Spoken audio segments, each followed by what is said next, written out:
Hello everyone, welcome to judiciary Wala. I am Kiffi Agarwal. आज हम बात करेंगे सेक्युलरिज्म के बारे में।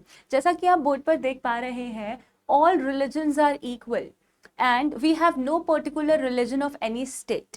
सेक्युलरिज्म का मतलब होता है हमारे लिए सब धर्म बराबर हैं, कोई पर्टिकुलर इंडिया में कोई धर्म नहीं है। अंडरस्टैंड? हम सबको इक्वल रिस्पेक्ट देते हैं। We have mutual respect for each and every religion and we have this feeling of oneness, चाहे कोई भी हो इसमें। अंडरस्टैंड? तो अब हम बात करते हैं सेक्युलरिज्म के बारे में। सबसे पहले बेसिक इंट्रोडक्शन। सेक्युलरिज्म का मतलब है कि इंडिया में हर रिलीजन बराबर है, किसी पर्टिकुलर स्टेट का कोई रिलीजन नहीं है, हम सबकी रिस्पेक्ट करते हैं। सेक्युलरिज्म जो है वो 42nd अमेंडमेंट 1976 में, इस अमेंडमेंट से जो है ऐड हुआ प्रियम्बल में।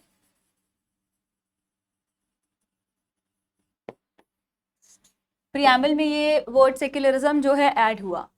तो अब जब मैं शुरू ही यहां से कर रही हूं कि 42nd अमेंडमेंट से जो वर्ड सेक्युलरिज्म है वो कॉन्स्टिट्यूशन में ऐड हुआ, इसका मतलब ये है कि ओरिजिनल कॉन्स्टिट्यूशन में सेक्युलर वर्ड नहीं था। तो अब सबसे पहला क्वेश्चन है that was the concept of secularism was not there in the constitution before 42nd amendment. कि क्या ऐसा है कि सेक्युलरिज्म का जो कॉन्सेप्ट है वो 42nd अमेंडमेंट से पहले, लाइक 1976 से पहले कभी था ही नहीं कॉन्स्टिट्यूशन में? स्टूडेंट्स, इसका आंसर है कि ऐसा कुछ नहीं है। Why? Because we have article 25 to 30 जो कि बात करते हैं guarantee to the freedom of religion to all the persons and other articles as well. तो चाहे प्रियम्बल में जो है सेक्युलरिज्म वर्ड 42nd अमेंडमेंट से आया, पर इसका मतलब ऐसा नहीं है कि उससे पहले हम लोग सेक्युलर कंट्री नहीं थे। वो ऐसा नहीं था कि कोई पर्टिकुलर रिलीजन ही चल रहा था। अंडरस्टैंड? तो आप, क्योंकि हमेशा स्टूडेंट्स के माइंड में ये क्वेश्चन रहता है कि मैम 42nd अमेंडमेंट से आया तो इससे पहले क्या था? इससे पहले डिस्कशन हुआ था, उन्हें जरूरत नहीं लगी प्रियम्बल में ये वर्ड ऐड करने की, पर with the span of time उन्हें लगा कि हमें ये वर्ड ऐड करना चाहिए तो उन्होंने किया। बट ऐसा नहीं है कि क्या पहले से ही नहीं था, बिल्कुल था, क्योंकि आर्टिकल 25 to 30 इसी बारे में बात करते हैं। अंडरस्टूड? अब एक और बात, मैं बात करूं सेक्युलरिज्म के स्पिरिट की, तो what is the spirit of secularism? Spirit is fraternity. हमें एकता को, वननेस को, म्यूचुअल रिस्पेक्ट को प्रमोट करना है। हम सब साथ हैं, हम सब एक हैं, हमारे लिए सारे धर्म बराबर हैं, हम कोई डिस्क्रिमिनेशन नहीं करते हैं। This is what secularism is. अब बात करते हैं कि what are the dimensions of secularism, कि हम सेक्युलरिज्म को क्या डायमेंशंस हो सकते हैं। That what are the dimensions of secularism?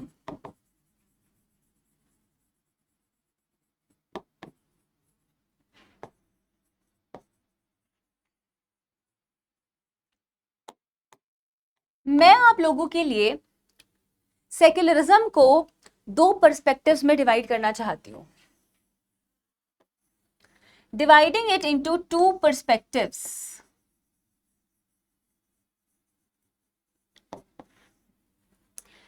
One is restricted perspective and the other is broader perspective.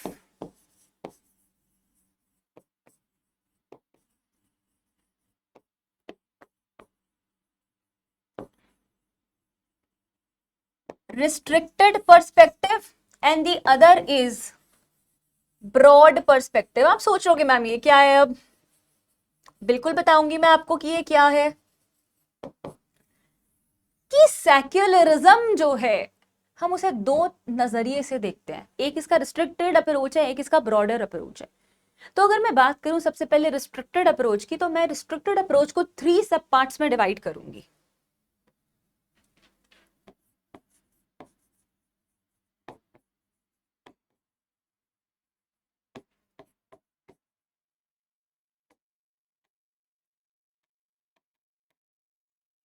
कोई भी आपको क्वेश्चन हो तो आप कमेंट बॉक्स में जो है हमसे पूछ सकते हैं, आप टाइप कर सकते हैं।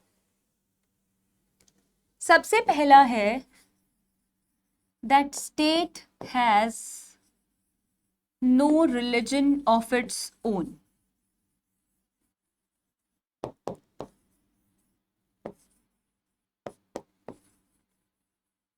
Number 1, right. It's my request कि you please note down all these things, आपको बहुत जो है ये काम आएंगी। Second is that state shall not discriminate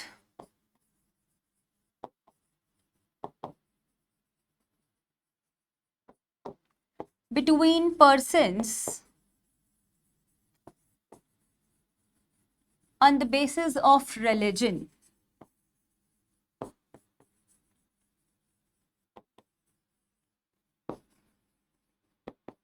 state जो है वो रिलीजन के बेसिस पे लोगों में भेदभाव नहीं करेगा, ये बात तो हमें पता है।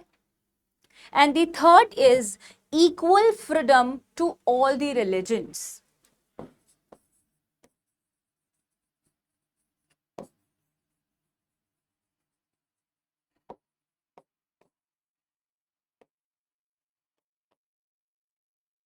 थर्ड पॉइंट मुझे बिल्कुल डिस्कस करने की जरूरत नहीं है, क्योंकि जब हम आर्टिकल 25 डिस्कस करेंगे तो हम इसे बिल्कुल डिटेल में डिस्कस करेंगे। आर्टिकल 25 इक्वल ट्रीटमेंट होगा, सब रिलीजन्स का कोई भेदभाव नहीं किया जाएगा। आप इसे नोट करें, ये आपको बहुत काम आने वाला है कि इसका रिस्ट्रिक्टेड पर्सपेक्टिव क्या है। अब नंबर 1 हमें बताता है that state has no religion of its own. इसका मतलब क्या है कि स्टेट न्यूट्रल है हर मैटर ऑफ रिलीजन पे। स्टेट के लिए सब रिलीजन बराबर है। स्टेट ने किसी भी ऑफिशियल रिलीजन को जो है वो अनाउंस नहीं किया है कि इस पर्टिकुलर स्टेट का ये रिलीजन है, कि स्टेट में ये रिलीजन चलेगा। तो वो किसी में भेदभाव नहीं कर रहा है, सारे रिलीजन जो है वो बराबर है। or you can say that state is not promoting any particular religion, right? Each and every religion is same is like we are treating them equal, right? Equal freedom to all religions, I think I don't need to discuss because we will be discussing this in article 25. Now let us come to this, that state shall not discriminate between the persons on the basis of religion. Very important concept. Students, आपको दूसरों से अलग बनना है ना। सब लिख कर आएंगे सेकुलरिज्म में एक कंट्री है, कोई पर्टिकुलर जो है रिलीजन नहीं है, सब बराबर हैं, 42nd अमेंडमेंट से आया है। बट आपको मेंस में अलग बनना है तो आपको अलग लिखना पड़ेगा। तो अब आप उसमें क्या लिखेंगे कि आपको एक एज मिले। आपको एक एज कैसे मिलेगा? जब आप एक्स्ट्रा लिखेंगे, कुछ हटके बताएंगे। तो आपको हटके क्या पता चला कि हमने कहा स्टेट जो है वो डिस्क्रिमिनेट नहीं करेगा on the basis of religion. तो अब ये कौन से आर्टिकल्स हैं जो ये बात करते हैं? Tell me, hurry up tell me. क्या हम लिख सकते हैं? I am writing it here. Article 15, article 15, article 16, article 29। क्या ये आर्टिकल्स हैं जो हमें बताते हैं कि स्टेट डिस्क्रिमिनेट नहीं करेगा? तो आप इनको लिखेंगे। जब तक आप लिंक नहीं करेंगे ना चीजों को, तो आप दूसरों से अलग नहीं बन पाएंगे। अब हम आगे बात करते हैं। ये तो हुआ रिस्ट्रिक्टेड पर्सपेक्टिव। अब हम आते हैं ब्रॉड पर्सपेक्टिव पे, और बात आती है कि ब्रॉड पर्सपेक्टिव क्या है। ब्रॉड पर्सपेक्टिव है my dear students fraternity.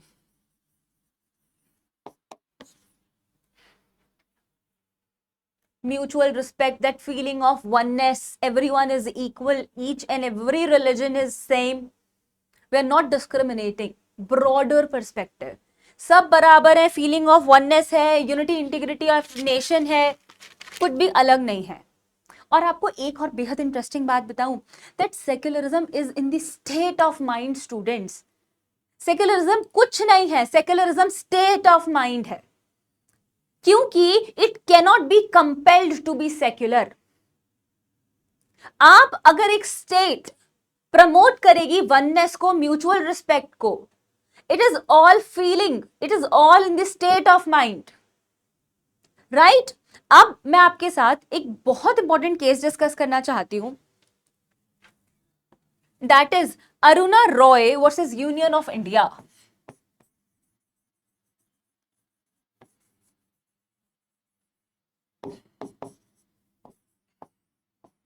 And if I'm not wrong, it is 2002 Supreme Court.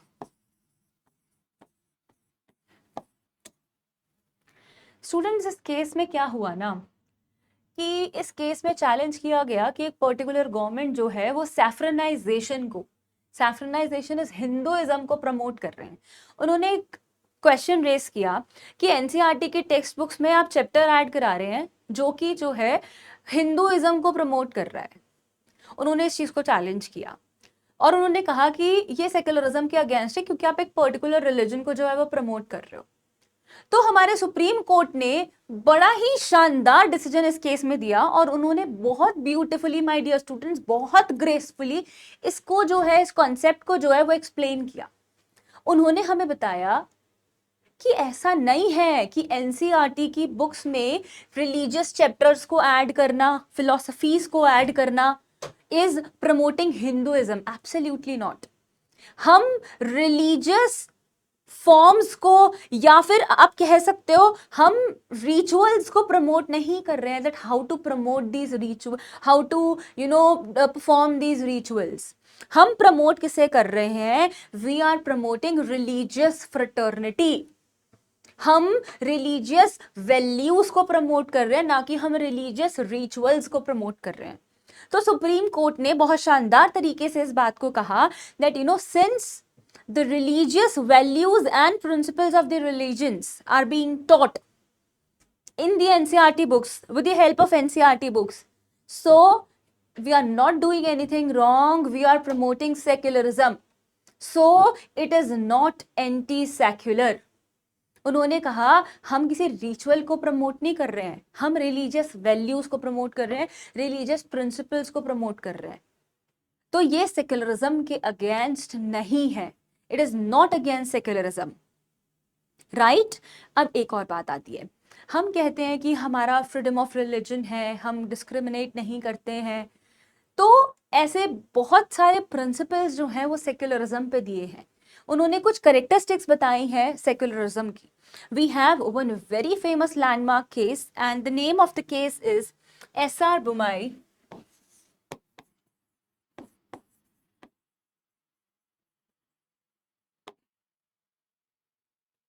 versus Union of India.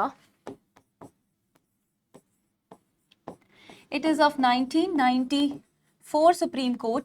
Prelims के लिए याद रख लीजिएगा that it is a 9 judges bench decision.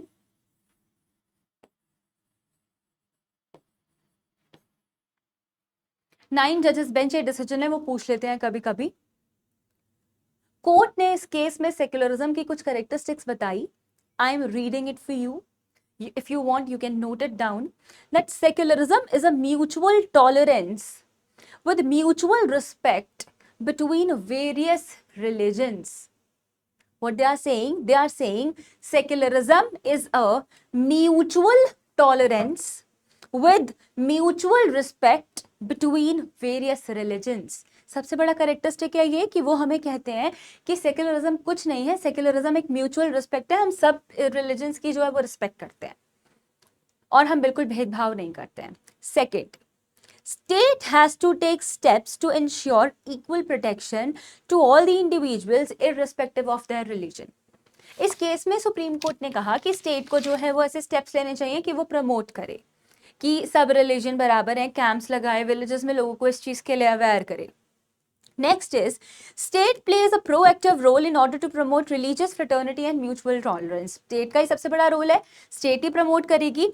Next is, state does not interfere in purely religious matters. State कभी भी purely religious matters पे जो है वो interfere नहीं करती है, though it may control the non-religious activities associated with religion. अब अगर state के सामने कोई ऐसा क्वेश्चन आता है कि कोई non-religious activity जो है वो चल रही है जिसकी वजह से state में जो है वो प्रॉब्लम हो रही है, तो state उस चीज को देख सकती है। बट स्टेट कभी इस सेक्युलरिज्म के क्वेश्चन पे नहीं जाती है, बिकॉज हमें खुद पता है, आर्टिकल 25 to 30 भी हमें बताता है, प्रियम्बल भी हमें बताता है कि India is a secular country. तो अगर हाँ ऐसा कोई नॉन रिलीजियस मैटर स्टेट में कोई क्वेश्चन अराइज होता है तब वो उसको लुक आफ्टर करते हैं। अब एक बात आती है, एक बेहद इंपॉर्टेंट पॉइंट इसमें, that secularism is not anti religious. Please understand that secularism is not anti-religious or anti-God. Rather, it is a complete personal freedom to all individuals. वो हमें बताते हैं इस केस के थ्रू कि सेक्युलरिज्म जो है वो एंटी रिलीजियस या एंटी गॉड नहीं है. वो क्या कहते हैं, वो कहते हैं कि it's a complete personal freedom to all the religions. Which article came into being? Article 25, कि इंडिया में कंप्लीट फ्रीडम ऑफ कंसाइंस है. That if you believe in any of the religion, you can follow that. No one can stop you from doing that. This is very important, right? Basically, you can say that, freedom of religion is aspect of secularism, and this is you can write very important that freedom of religion